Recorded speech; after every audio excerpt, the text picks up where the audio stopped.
I'm Kelly Ellis. And I'm Lori Dennis, and this is Design Time.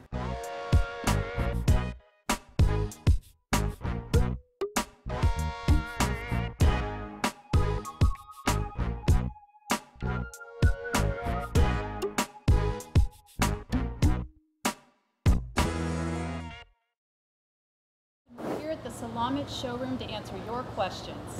Let's start with the first one at Caitlin Holmes, 19, pretty close to Katie Holmes. I wonder if that's her, right? How many years does interior design school take? What do you think? You know, that really depends. I went to UCLA and it's a 4-year program. Other programs are 1 year, so it depends where you go. It also depends on if you have a bachelor's degree before you go into the design program or if that is your bachelor's program. Right, correct. And some schools also, your state. So the requirements are different. If you want to get a certification, like you said, sometimes it's a year program. Mine was a 2-year program. So it's very, very dependent on where you are, where you live, and what's necessary for your credentials.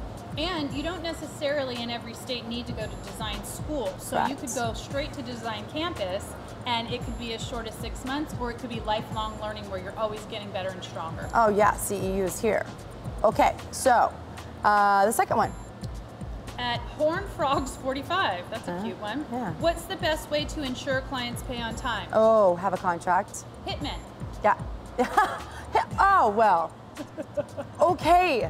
When it's a wrap. I think a contract is good with a payment schedule. So yes, a contract really helps to set the ground rules about what's going to be paid, when it's going to be paid, and how it's going to be paid.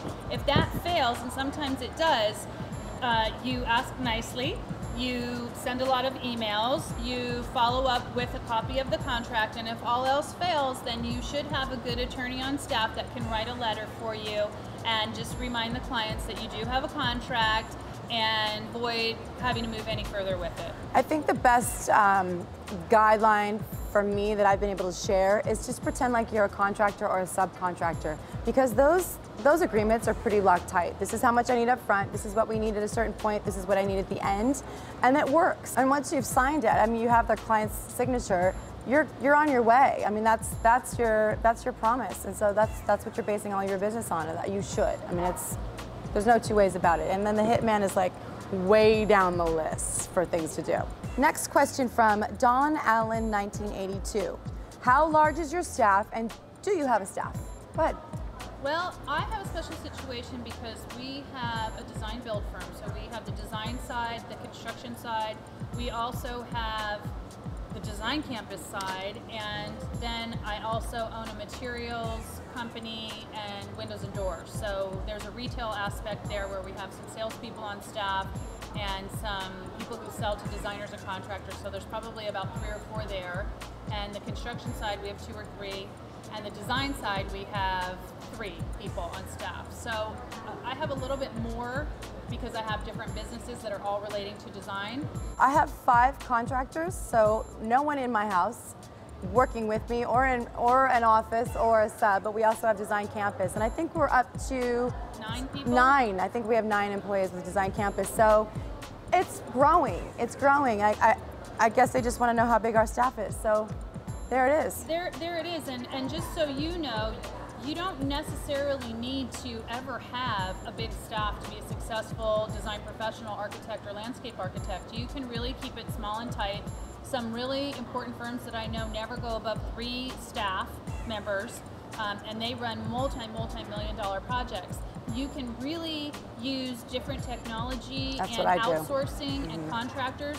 For all of our purchasing, we use My BDRC. We don't have anybody in-house that handles that. We've outsourced that whole thing to an American company, and that's freed up a lot of labor and time for us. So don't think that having a lot of employees equals being a successful design, construction, architect, or landscape firm. In fact, sometimes when we have downturns and you have to lay off all those people, it's just heartbreaking. I worked at a firm when I first started working, and they would swing. It was hospitality. We would go 100 employees. She would have to lay off when times got slow, 65 employees, and then you got to find those people again.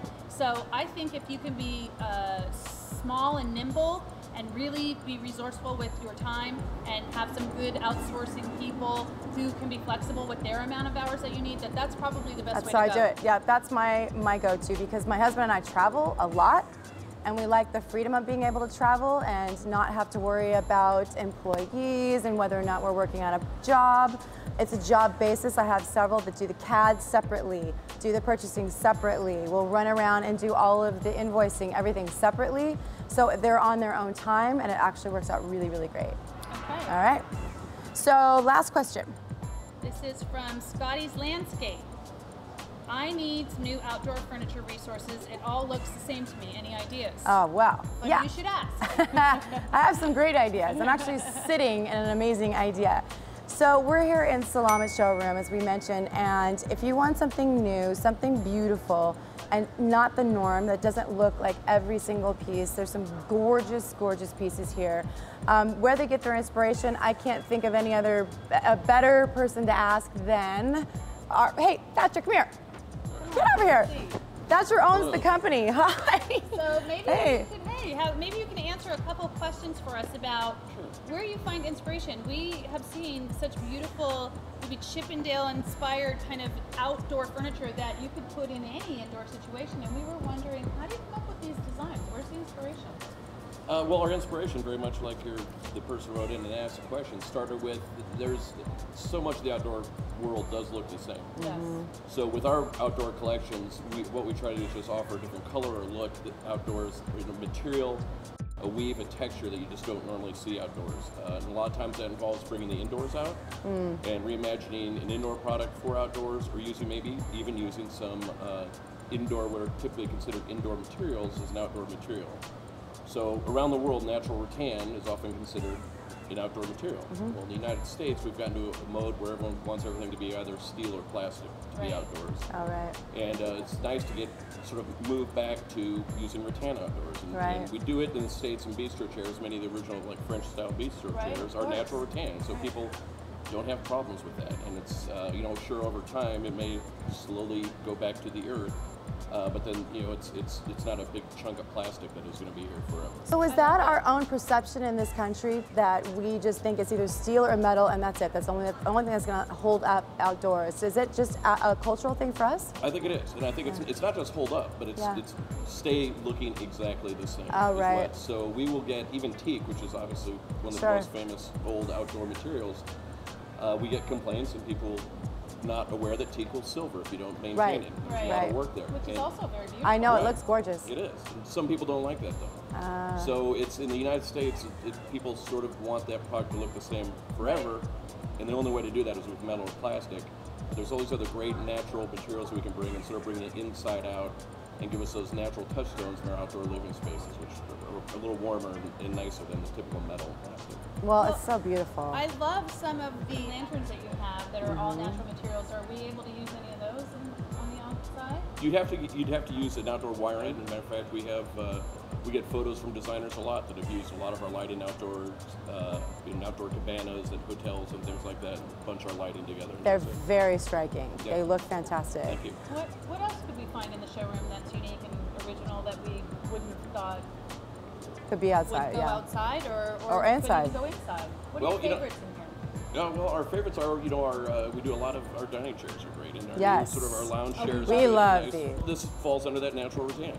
So yeah, could it go outside? Yes. They're so Would great. it slowly fade over time? Yes. Right. But it's going to last 15 years. You could maintain these by putting on a fresh coat of paint. They're fresh cones, beautiful. bringing them in the winter. Right. We have like our lacquer stools. Used to do. Exactly. Yeah. We got a little lazier, apparently. Storm windows? I mean, you remember storm windows, sure.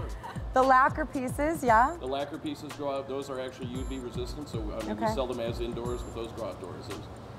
Just any of the rattan we like. And the lighting, that's one of the things you brought up, and people always want outdoor lighting. There's so many larger covered spaces now, and that's something that people are really drawn to and people are using a lot as well. That's great. Now, I saw some new lines on some of these chairs that I am just dying over. I love the look of these. Is this a new thing for you, or are you just debuting it extra special? This is a lot of the lacquer pieces are new for us. Okay. So we have those in 3 colors, and they're comfortable and they're great looking and Oh very yeah. well made. Well, I have some chairs of yours in my own home, so I am partial. As Yes. we are, we say this a lot. The people that we love as our sponsors and that we've hand selected them. They truly are lines that we love, that And we use. That's huge. So we're speaking from a point of knowing that we know look amazing and always get the oohs and ahs, which is the best thing as a designer. And what everybody's looking for really is price point and being able to fit Absolutely. it in the budget. So whether Yeah. it's hospitality budget, a residential budget, a commercial budget, the price list here, you just can't beat it for the look and for the quality that you're getting. Thank you. Oh, thank you. Thank you. Thanks for joining us. Well, exactly. Now, well, that is all from Selamat Showroom, and we thank you. Thank you so much for joining us, and we'll see you next time. See you next time.